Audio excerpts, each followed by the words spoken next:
नमस्कार मित्रांनो, स्वागत आहे तुमच्या आपल्या क्रिएटिव्ह शेफवर. मित्रांनो, नेहमीप्रमाणे तुमच्यासाठी मी झणझणीत गावरान पद्धतीने खेकड्याची रेसिपी घेऊन आले. चला तर पाहूया पुढच्या 4 ते 5 मिनिटांमध्ये पूर्ण रेसिपी.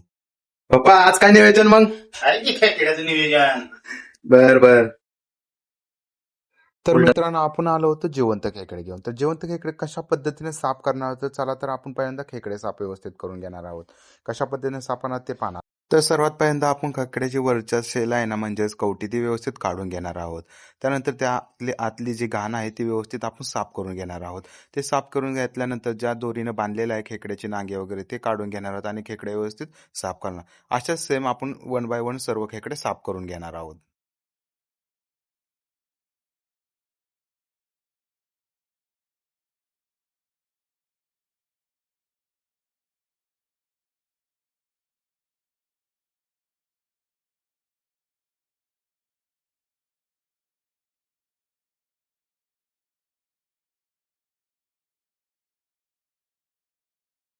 सर्व खेकडे आपण धुवून साफ करून घेतलेले आहेत. ते आता व्यवस्थित 2-3 वेळा स्वच्छ पाण्यात 2-3 वेळा धुवून घेणार आहोत आणि त्यानंतर आपण बनवणार वाटण.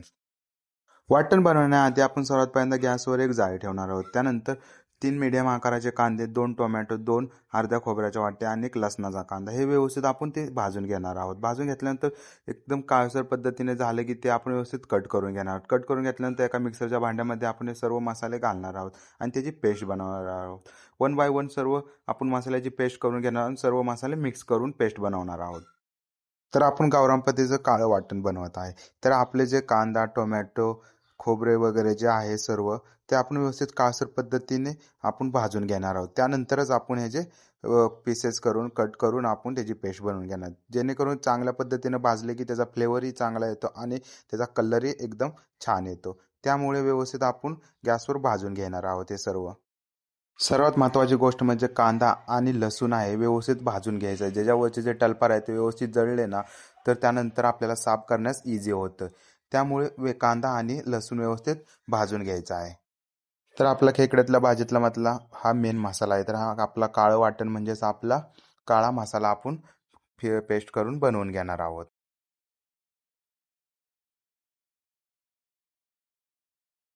तर काळा मसाला आपला तयार आहे. त्याच भांड्यामध्ये आपण मूठभर कोथिंबीर टाकणार आणि त्याचीही पेस्ट बनवून घेणार आहोत.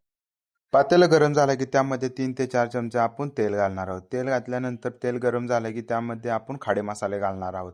खडे मसाले व्यवस्थित भाजून घ्यायचे. त्यानंतर आपला काळा मसाला घालणार आहोत. काळा मसाला आपण व्यवस्थित भुनून घ्यायचा. एकदम व्यवस्थित काळा मसाला भरून घेतला की त्यामध्ये आपण घालणार आहोत मसाले.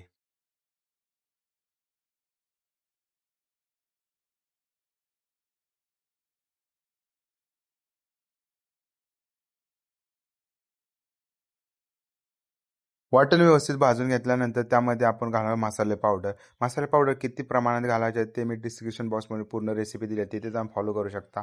त्यानंतर हळद घालणार आहोत. हळदीनंतर धना पावडर, जिरा पावडर, त्यानंतर किचन किंग मसाला, त्यानंतर रेड चिल्ली पावडर, त्यानंतर गरम मसाला आणि घरगुती मिक्स मसाला. त्यानंतर आपण घालणार आहोत झणझणीत 3 चमचे आपण चटणी मसाला.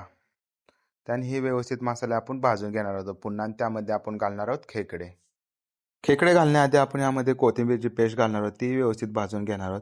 पेस्ट भाजून घेतल्यानंतर व्यवस्थित मसाले एकजीव झाल्यानंतर त्यामध्ये आपण आता खेकडे घालणार आहोत आणि खेकडे व्यवस्थित मसाल्यात आपण मिक्स करून घेणार आहोत आणि मिक्स केल्यानंतर त्यामध्ये आपण आवश्यक तेवढं पाणी घालणार आहोत. मसाल्यामध्ये व्यवस्थित खेकडे मिक्स केल्यानंतर मोठं मीठ घालणार आहोत. चवीनुसार मोठं मीठ घालणार आहोत. त्यानंतर व्यवस्थित मिक्स करून घेणार आहोत आणि त्यानंतर आपण त्यामध्ये आवश्यक तेवढं पाणी घालणार आहोत. तुम्हाला जेवढं पाहिजे त्याप्रमाणे तुम्ही पाणी घालू शकता. मला जेवढं पाहिजे त्याप्रमाणे मी पाणी घातलेलं आहे. ह्यामध्ये आपण व्यवस्थित एकदम स्लो आचेवर व्यवस्थित खेकडे आपण उकळून घेणार आहोत. त्यानंतर एकदम खेकड्याला मोठं बॉईल आला की म्हणजे मोठी उकळी आली की त्यानंतर आपले तयार आहेत खेकडे.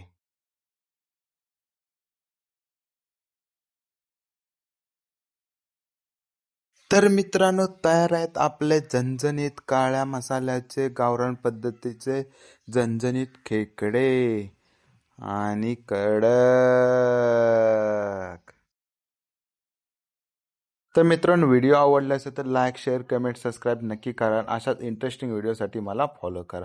तर मित्रांनो, व्हिडिओ तुम्हाला काही समजले असेल तर step by step me description बॉक्समध्ये पूर्ण रेसिपी दिलेली आहे. तिथे जाऊन तुम्ही रेसिपी फॉलो करून बनवू शकता. तर मित्रांनो, चला तर भेटूया पुढच्या व्हिडिओमध्ये. धन्यवाद.